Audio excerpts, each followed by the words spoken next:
welcome everyone to the SouthsideFirst Economic Development Council, our Echale for February the 7th. And we're real happy that we've got some great presenters today. And the topic of marketing, streaming, and launch SA agenda is obviously very important in today's age. It's like, you gotta be able to do business like this nowadays. It's not about, storefront, but if you can maximize your marketing through the social media and through the web, that's extremely important. As you all know, it's free advertising. It's like not having to spend a lot of dollars to print out papers and stuff like that. So anyway, my name is Joe Peña. I'm the chair of SouthsideFirst, and I want to welcome everybody here today. And I also want to introduce our staff, Ms. Gabriela Cadena, who is our interim CEO, and my colleague, Mr. Juan Solis of Truist Bank, who is on the board and is our vice chair.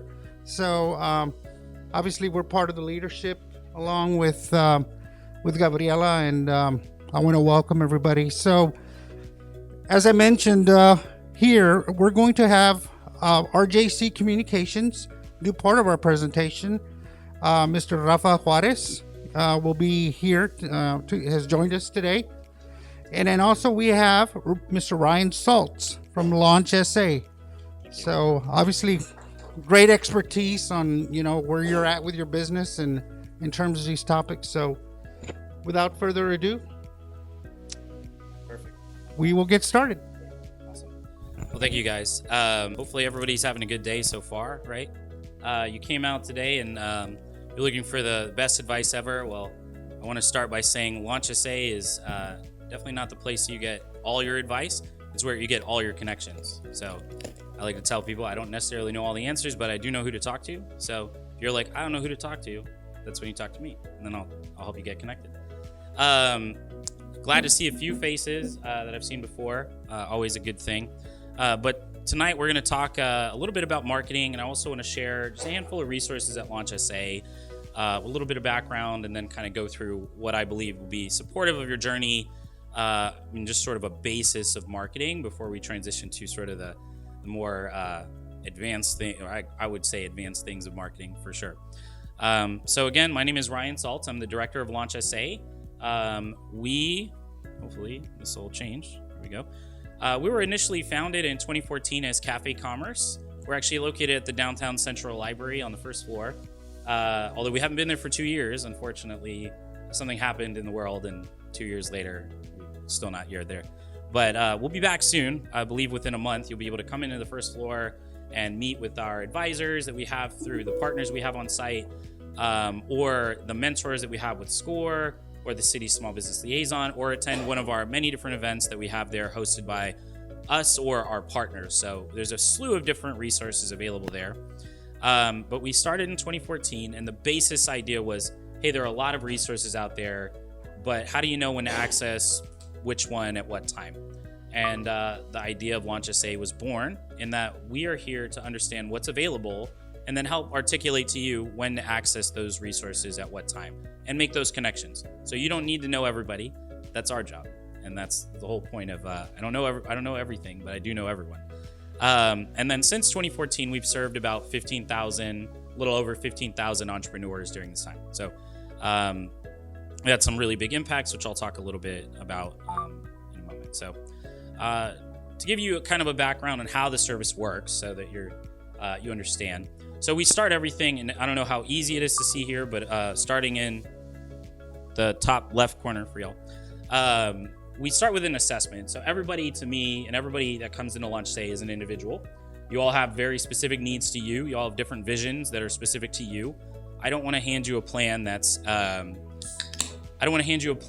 to grow into a multinational enterprise when you just say, look, I just want this one place on the corner. I don't need that, right? So we identify what's going on with your particular situation, understand the issues that are presented there, likely what you're going to run into, the obstacles that you're probably going to face. And then we personalize that support by looking at what's available in the landscape, what mentors might be available, what advisors might be available from various different or other organizations, and what education will be available to get you to where you want to be. And so once we've defined that direction, we make those connections. And those connections are, like I said, referrals, mentorship, education, programming, or capital. So if you're looking for access to capital, we're actually a partnership between the city of San Antonio and an organization called Lift Fund. So if you're unfamiliar with Lift Fund, they're a nonprofit that specifically helps business owners, people that are specifically wanting to start businesses, get that access to capital. And so if you traditionally have not had that opportunity, Lift Fund may be an option for you. And then it doesn't end there. It's a cycle. It just goes in a circle. So once we figured out how to solve the problems the first time, inevitably you're going to come across more problems, and then just come back to us and let us know, and we'll help identify a new set of skills or new set of people to talk to. And it just keeps going until you're a multi-billionaire, and then I go to you and the cycle starts, but the different direction. So a few of the programs, I'm just going to highlight two that are upcoming this year. So our first one is Break Fast and Launch. So everything I said before, that is the base level, right? Everything that you walk in the door, you're like, I don't know what I'm doing. That's the base level. We'll articulate it to you. A step above that, we have programs, and we've identified a number of different things that happen to have not existed at the time, maybe still don't exist until we created programs that were heavily bent on helping people understand either an industry, a specific course of action, or element within their journey they didn't understand or wasn't available. So for example, we had another program that focused on venture capital, or just that whole process of raising money. We have another program that was spun out of the pandemic for business owners that have been in business but maybe struggling with figuring out how to find the way to pivot or where to focus. And we have a handful of other opportunities that represent networking or opportunities in the evening, because I don't know if you've looked, but there aren't always a ton of opportunities for people to engage in these types of conversations or discussions after 5 o'clock, right? And if you're the person that's the weekend warrior, if your business is not your full-time thing yet, then we need to make sure that you have access to the community at large to engage with and get your answers. So our Break Fast and Launch program is actually specifically for food entrepreneurs. We started this in 2015, and we've helped open a number of different places that you may have heard of across the city, from the Jerk Shack to Pinch Boil House, Rosella Coffee, Revolution Coffee and Juice, Cafe Azteca, San Antonio Paleteria, which is in Hemisphere Park. If you haven't had their paletas, they're probably the best, in my opinion. We've also helped open up some breweries in town. Kunstler Brewing on the near south side, Dorschel Distilling and Brewing. We helped them launch their beer, which you can now buy at HEB. Really exciting. I would definitely say if you haven't had it yet, go and take a look and see if you can find it. There's one called Betty. I know this is an advertisement for alcohol. I should probably say that. But if you do drink, or if you're just interested in seeing a really cool thing on the shelf, just go there. And then a lot of the people that are in many of the farmers markets across the city, we've helped them get off the ground too, all focusing on their vision and where they want to go. Many of them have had pivots in their journey. We help articulate how to overcome those or how to shift to something more successful. And I'll give you a quick example of one. There's a couple that's about to open a restaurant called the Beignet Stand on Upper Broadway. If you've been to the Pearl, they sell beignets, which is like fried dough. It's really delicious. They started with a bacon barbecue sauce, right? They went from bacon barbecue sauce to fried dough. How do you do that? Well, you have to figure out how to pivot. And so we help them get the right insights to make those pivots and to be successful. And it doesn't happen overnight, as you may already understand. It took them 5 years and a number of other elements, but now they're opening their brick and mortar. So very exciting, right? We're going to do this program, and we do this program every year, twice a year. Monday, Wednesday, Friday, 12 to 2. I know it doesn't work for everybody. We do have a lot of the sessions recorded. It's 30 sessions, 40 plus mentors, and we do it February through May and then August through November. One of the things that I think is inherently important about entrepreneurship and being successful as an entrepreneur is getting insights from other entrepreneurs, right? I could sit here and tell you, hey, I know everything. I tell everybody I don't know anything because I have no basis for you to trust me. If you are opening up a candle business, I haven't made a candle. I might know about the business part, but I've never made candles. So why would you trust me? But I do know a lot of candle makers that are successful. I can probably connect the dots for you. and they'd be happy to share their insights, because this is the type of community that we're building. People that want to share, want to give back, and do so freely to support others getting that chance to succeed as well. So I really believe in that. All of our programs are very much based in entrepreneurs helping and training entrepreneurs. So the advice you're going to get is, hey, I lost my whole life savings and it was totally me and I lost it all.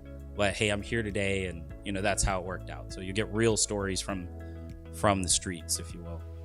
The second program I want to highlight, and this is just sort of some basis information, is our Helm program, which again, we started through the pandemic. It was focused on business owners that were already in business that really needed to shift. And as you might have figured out, if you were totally dependent on having a business that was retail based, people walking in your doors, didn't really work out so well, and you can't go open the doors, right? So transitioning to an online platform, or being visible online, or being able to articulate to your customers what's going on with your business is very important.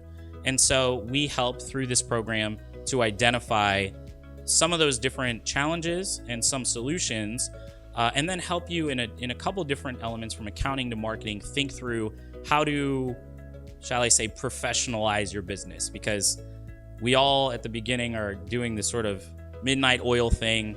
It's, ideas on napkins, and, I use the napkin to wipe my face, and now I don't remember the idea. We got to get to a better professional standard if we're going to grow. And so this program is to help you overcome some of those issues of growth. And we'll be running this program twice again this year. And this one is Tuesdays and Thursdays, 10 to 12.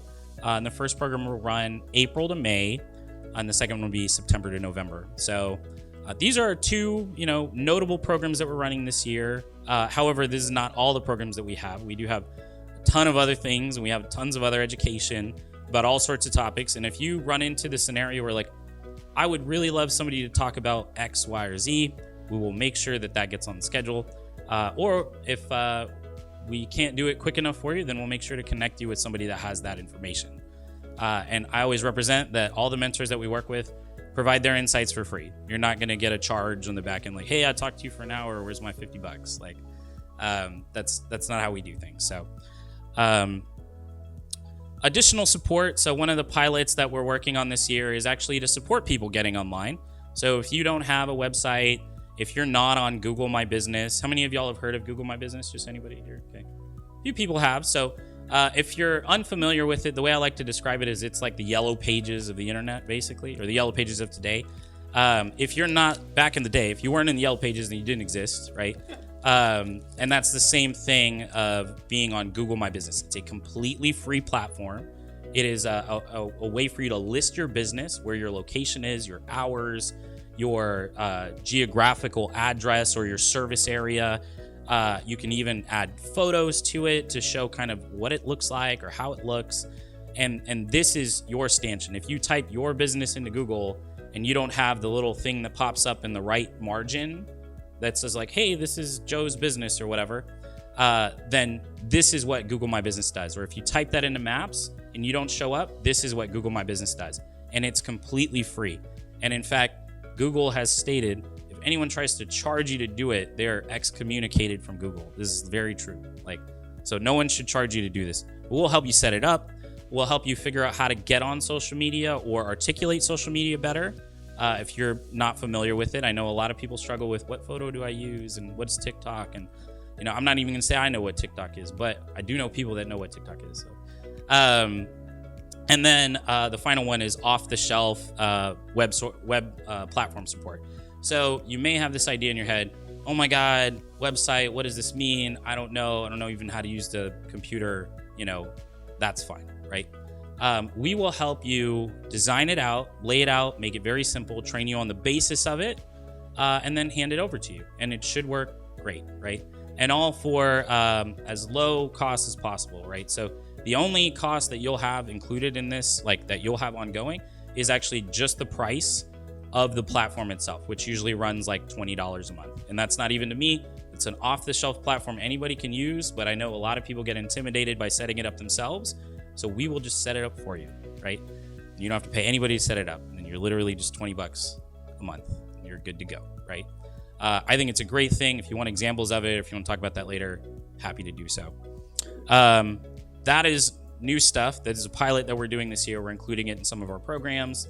And I think it's the stepping stone for getting San Antonio into a more mature space in terms of where we're going and how do we showcase what we have, right? We can't always just rely on who's around us. The neighborhoods change, people change, things change. How do we make sure we're always relevant? We have to change with the times, right? So no longer in Yellow Pages, now I'm on Google My Business. So that was, I want to say in a very large nutshell, hopefully you're like, man, this place sounds awesome. I can't wait to go to the library, right? That's what I say every day when I walk in. So I wanted to transition, and there'll be a chance for y'all to ask questions as we go or later, but I want to transition to something that I think is fundamental to marketing. And I'm going to talk a little bit about sort of 4 elements, and I'm going to go into a little bit more of a descriptive sort of question. How do you just figure out what you need for marketing? There are a lot of things thrown out there like, hey, everybody needs to be on name platform, whatever platform you're thinking of, right? Or, hey, everybody, you need to have business cards, or you need to have a website, or you need to have whatever it is. But very often we forget the basis, which is, what does your customer want, right? Who are you selling to? What do they care about, right? These are the elements that will dictate whether or not anything that we did after that is correct, right? And I'll give you examples. So hopefully if you don't understand now, ideally you understand when I go through it. But just starting with these 4 ideas, I'm going to kind of name them out and then we'll go through them one by one. So understanding your ideal client, that's first and foremost. You have to know who you're selling to. The second one is aligning yourself with that client's pathway, right? And again, I'll go through examples. And then the third one is creating frictionless methods of engagement with your clients, right? And what does frictionless mean? It just means with the least amount of hesitations, right? How many of you have been on a website and you're like, why did I have to click 3 times to get to this thing, right? That is friction, right? How do we reduce the amount of friction for somebody to just give us money, right? Ideally, the best scenario is I walk in, I say, oh my God, I saw this place wherever, and I want to buy that thing. You're like, great. Didn't even have to sell you on it, right? Like, frictionless. Even better if they didn't even have to drive, or maybe they loved the drive and that was perfect, right? And then finally, maintaining some version of not overbearing communication with the client, right? And I'll discuss some ideas of what that looks like, is we all hate getting emails, and every time you go to checkout, they're like, hey, do you want to sign up for our newsletter at Home Depot? I'm like, I just came in here to get a light bulb. I don't really need all this stuff, right? So what is an ideal client? And again, I've talked about it, said it a few times in a few different ways. It's really, who are you selling to, right? I have a lot of questions here that I'm going to ask, and they're really more formative for you. At some point, if you ever want to talk about this one-to-one, totally happy to do that. But these, I think, are everything. Anytime you're asking a question of what to do in your business, this is where you need to start, which is, what does my customer think? What would they choose? If you're sitting there thinking about, well, what color should my logo be? What does your customer think, right? It's not about you, right? If it was about you, then you'd be buying it, right? And you're not always the buyer. That's another point. So who are you selling to? Baseline. If the answer is everyone, you need to go deeper, right? Some questions to ask. So why does the customer choose you specifically, right? Is it convenience? Is it confidence? Price? A lot of people like to think like, oh, I'll just be the cheapest and it'll be the best. You be the cheapest, you'll close down the first. It's also a possibility, right? Or what other elements, right? People buy Prada. I don't know if you've heard of this brand. I just recently found out it existed, but people buy Prada because they think that it's a brand of prestige. That's something that matters to people. Is that what your selling point is? Is it convenience? Like, I go to the gas station on the corner because it's close and I needed gas. That's a normal course of action for my day. I go to Buc-ee's because they tell me the restrooms are clean, right? Completely different reason, and they're articulating their sell to various different markets. What is your sell? Why are people choosing you? And it doesn't have to be unique. I want you to understand, like, as we go through this, you don't have to have some sort of amazing, like, oh, and everybody that gets this gets 100% off coupon. Or I don't know what that crazy thing is. It can totally be the same articulation of someone else that exists somewhere else. That's perfectly fine. There's Prada and there's also Lamborghini. Those are not the same products, but they also represent the same thing, right? But it could be another bag company. I just don't know many bags. So I think they do bags. How far, and these are just some more further clarifying questions about ideal client. How far does your client travel for your product or service, or products or services like this, right? If you think about groceries, for example, H-E-B versus Walmart. Sometimes they're close by. Why would you choose H-E-B over Walmart, right? What is the sell? Is it, hey, you know what? I just like red uniforms. Maybe for some people that's it. Maybe it's, I like that Walmart just has the name brand and it feels cheaper or something. Or I'm looking for this specific pie that they only sell at Walmart, or I'm looking for the buñuelos that they only sell at H-E-B, right? Whatever that is for you can resonate in different ways, right? But understanding the literal steps your customer takes and the things that you think about are truly important to understanding who your client is. When is your customer likely to be thinking about your product or service? Like, is this keeping them up at night? And they're like, you know what, there's this barking dog next door. I wish I had like some sort of plugs for my ears. Like, is this literally keeping them up at night, right? Is this a worry for them? Is this something that your product or service may solve? Like, you have a lot of tension. We offer massages. This will reduce your tension. Or, you know, we sell aromatherapy or any number of things, right? Whatever it is, you have to get into the mind of like, why are they thinking about this? I'll tell you, I'm really interested in the Ford Maverick. I don't know if you've heard of this truck. It's a brand new truck that they're actually selling. It's sold out a couple times. I like it because it's a truck and it also somehow gets 40 miles to the gallon. I'm like, this is crazy. And it's like $20,000. You think about truck, you're like, cheap, tons of miles and truck. Like, oh my God, what worries is that solving for me? I have a dog. It's really big. He's a Great Dane.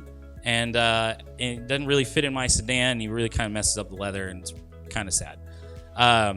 On top of that, I really sucker for gas mileage. I don't like spending a lot on gas. So if this is going to get me 40, right now I'm getting 23, that's a big deal. And then for $20,000, I mean, that's like fairly entry level. Most trucks cost like $30 to $40 to $50,000. Really crazy. So what are those things solving for me? It solves 3 different problems. What is it solving for your client? This is helping. I know I run pretty quickly with how I talk, but hopefully these are articulating. And what type of lifestyle does your customer live, right? Are they the person that shoots over to Lucky Eagle, or are they flying to Las Vegas, right? Which one are we at?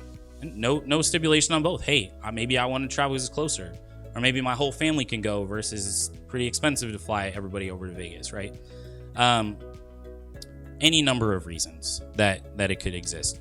I always like to get to in this point of understanding your ideal client, right? If you can even figure out like, he kind of looks like this, or she kind of looks like this, or she lives over here, or he lives over there, or whatever it is, they make this amount of money, or they have this type of job. If you can even get to that point where you understand the actual makeup of that client, then you're even better. You're like, oh, you know, my person works at USAA.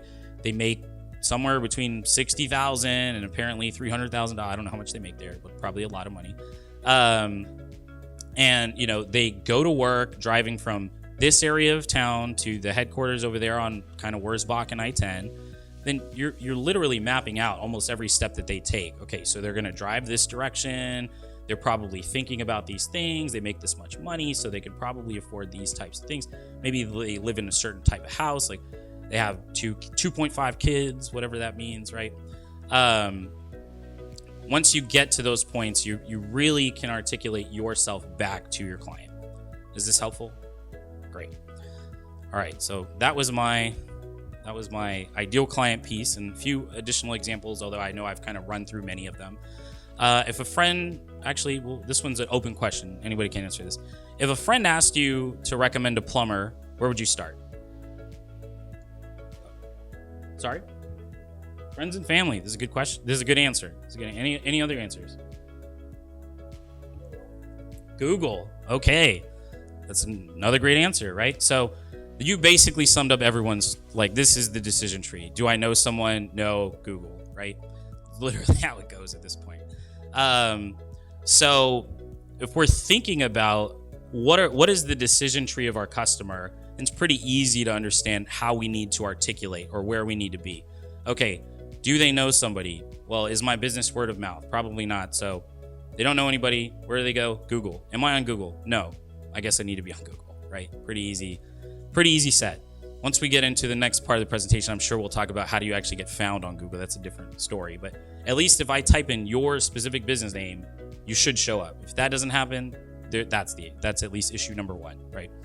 If you're running low on gas, where would you think first, right? You don't have to answer that one, but planning a trip to an unfamiliar place, how would you find things to do, right? If you're in any sort of business arena that's in hospitality or is along routes that are related to tourism, these are the types of questions that you have. But remember, you may not be the exact customer for your business, but you do these exact same things. Your pipe busts. It's not like you have a genie that walks out and like, oh, hey, it's fixed now. You have to go through the same exact steps. So you use what you already know and help yourself define how you're going to do it for your customer. Oftentimes we can be the business owner and forget entirely that we exist as a customer separately. And then if you're looking for a good price on an item, this is when I think about more so when we're thinking of shopping online, where do I go first, right? Is that maybe I think like if it's in person, I don't know, maybe I go to Ross or something if thinking clothes, or Marshalls or TJ Maxx or wherever that manifests for you. Or if it's online, do I type it into Google first? Am I like, oh, Zappos the best shoe thing? Or wherever you go for deals, right? Or do you go to the coupon site first? I have all these. This is how I shop. I'm cheap. So, but what do you do? What does the customer do? Where are they going first? So ideally that helps you understand this journey that we're talking about. And this is aligning with the journey. So number one, who is the person? Number two is what do they do and how do we figure out what choices they're making or how they make choices, right? You ask yourselves the questions of the pathway and you figure out the pathway. And then third part, be frictionless, right? So what friction do you currently have in the way that you're selling, right? I think you've probably all thought of a product or maybe come across something that was really a hot item in San Antonio or other place, and you tried to look it up and you're like, I just can't find this thing. And you just give up, right? Well, that's really unfortunate. Or you find it on someone else's site. You don't find it on the person you were hoping to find it on site. And you either go to them as the alternative or you give up again. Is your customer the type of customer that buys online, or are they the type of customer that calls you? I think we also ignore in this ideal client profile. I use this example pretty often. How many of you have ever seen a catalog for something? Okay, a few people. I still get catalogs for Uline. They sell like all sorts of paper products, and I think to myself, why would I ever buy anything from this catalog? Like, who's buying from catalog? They would not send that out if people were not buying stuff from these catalogs, right?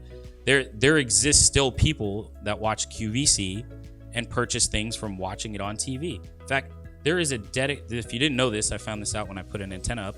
There's actually still a QVC antenna channel. If you have an antenna, you can watch QVC through an antenna.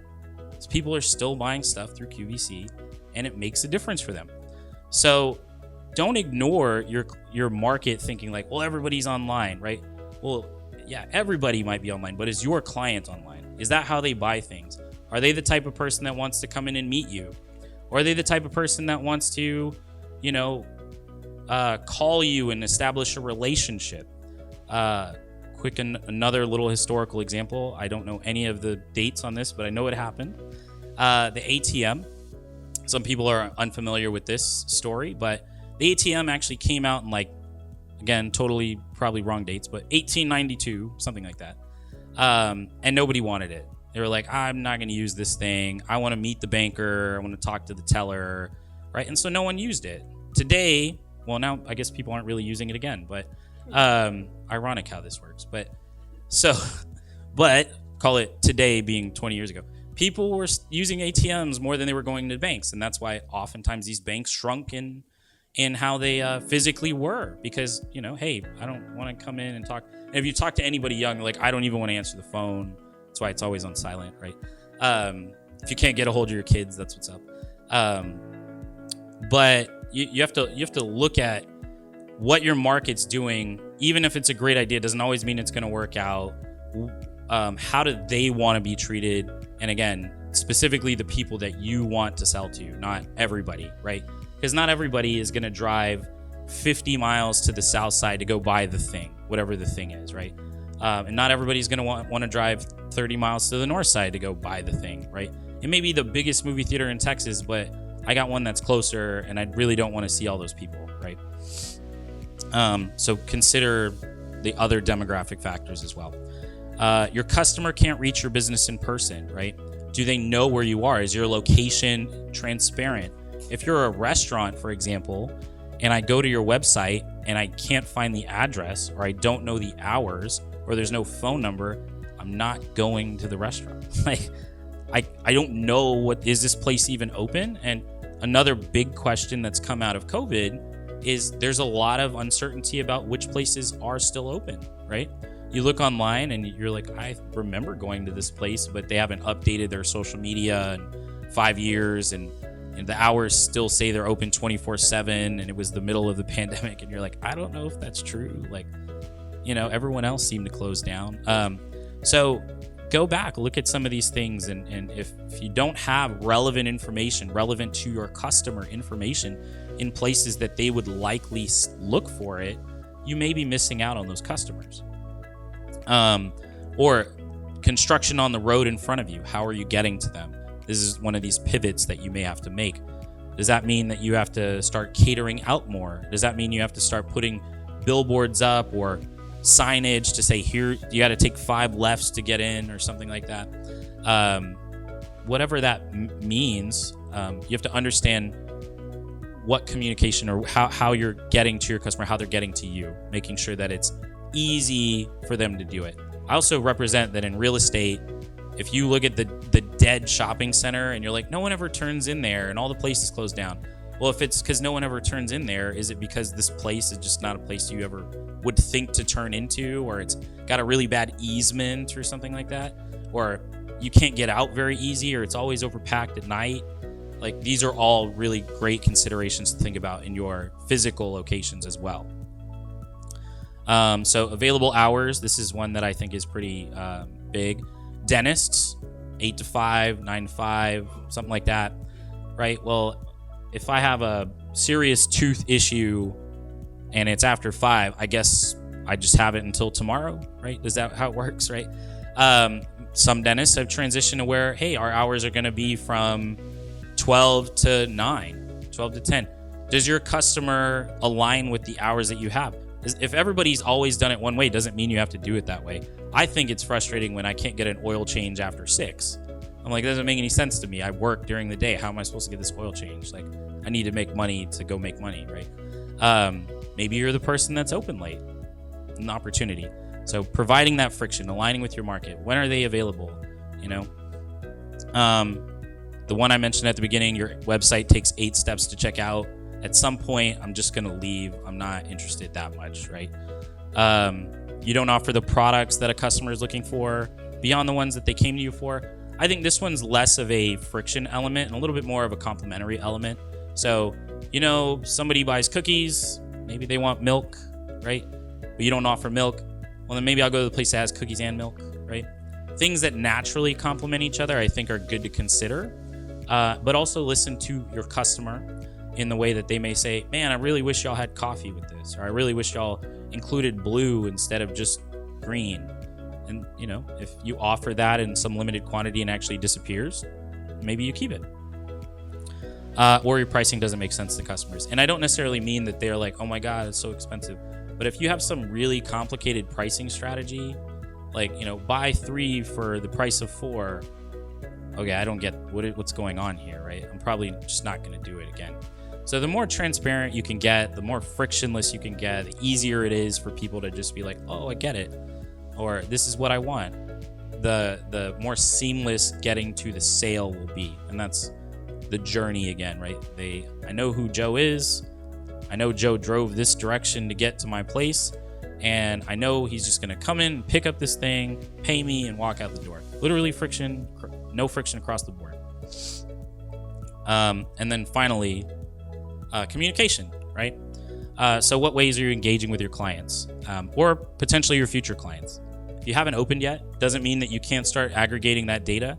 If you're at farmer's market and you're selling, hey, would you like to sign up for a newsletter? I mean, maybe I wouldn't. At this point, my email is completely trash, right? It's like a Hotmail email at this point. That's how bad it is. But some people might. Maybe they're your avid fans, right? Collect their information, but don't bug them. Keep it relevant to them. Hey, we're doing a sale, relevant. Or, hey, we're opening a new location, relevant. We're extending our hours, super relevant. We're having a guest in to talk about their product that they're doing, or we're hosting a wine and shop event, whatever that looks like for you. All of those things can be relevant. And then the more you can slice and dice it, even better. People have, still have very many different traditional means of getting information. Mail is still relevant for many industries and for many demographics. If that's how your customer does their thing, if they want the catalog, then no problem. Maybe they want to be texted. You can consider that as an option. Or maybe they watch the 9 o'clock news. That's what they watch. Maybe that's where you're communicating with them or how you're communicating with them. So what form of engagement do they care about? Again, examples. Do you want to receive text from your local gas station about new products they bring in? I don't, personally. I don't think that would make any sense. That's probably a bad idea, right? No one would want that. They probably shouldn't be asking for that. But if it's, hey, would you like to receive alerts on cheaper gasoline when it goes down? I'd be like, yeah, you tell me right away, man. I'll be the first person in line. Would you like to receive a phone call when we get the new batch of comic books, right? Comic book store, avid collector base. I'm pretty sure that's going to relate to their interests. And then finally, are you interested in receiving recipes that you can make with our products via email? Another good example, right? I bought the milk. I had to figure out what to do with the milk. I don't only know one thing to do with it. It's like milk cereal.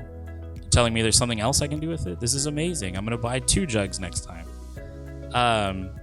So food for thought, right? All of this is food for thought. Hopefully you're not full just yet, right? Because it's very important you understand, and I've said this a few times, not everyone is your customer. You are also not your customer at times. And just because you wouldn't do it doesn't mean someone else wouldn't do it.